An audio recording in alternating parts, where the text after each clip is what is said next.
The Florida Gators are back on top of college basketball. They knocked off the Houston Cougars last night in a pretty stunning comeback, and to win their third national title, the first in nearly 2 decades. The game came down to the wire, but in the end, Florida's defense sealed the championship. It capped off a March Madness tournament that was filled with plenty of highlight reel moments and no shortage of drama on the court. Here to break it all down is Baker Machado. He is the host of Front Office Sports Today, which will be coming soon. Okay, yes. Hi, Baker, guys. hi. So good to see you. One thing I've heard a lot of basketball fans, college basketball fans say about this last go-round is there not a whole lot of surprises or quote-unquote Cinderella moments. Walk us through what has stood out to you. What stood out to you in the last game? I mean, it is kind of sad to think that all 4 #1 seeds made the tournament. The first time that's happened since 2007. It's only happened twice ever in March Madness history.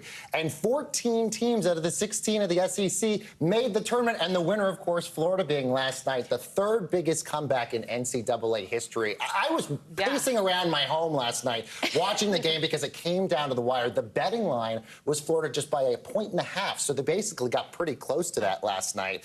But yeah, this is sort of the downside when you have NIL and tons of money coming into all these big universities. There's no Cinderellas. Arkansas, the 10 seed, was technically the underdog this year, even though they're part of the SEC too. So we didn't see any big upsets so far this year to get the Sweet 16. When you talk about these sort of changing dynamics and all these #1 seeds sort of making the Final Four, do you think we're just going to see more of that in the future? I mean, you would have to think so, especially given the NIL money that comes across to a lot of these schools. I mean, reportedly, Cooper Flagg, the #1 pick potentially from Duke, might make $10 million in NIL money. All the more reason for him maybe to stay at Duke and not go pro. But it sort of gives the haves and the have-nots as a result. Now, there is going to be a House settlement that is basically going to be decided within the next 24 hours, which would allocate about $20.5 million to all schools across the country, but you have to give that to your football, your basketball, your women's sports teams, all of that stuff. So you're going to see teams like Florida, who was completely reliant on transfers and the transfer portal,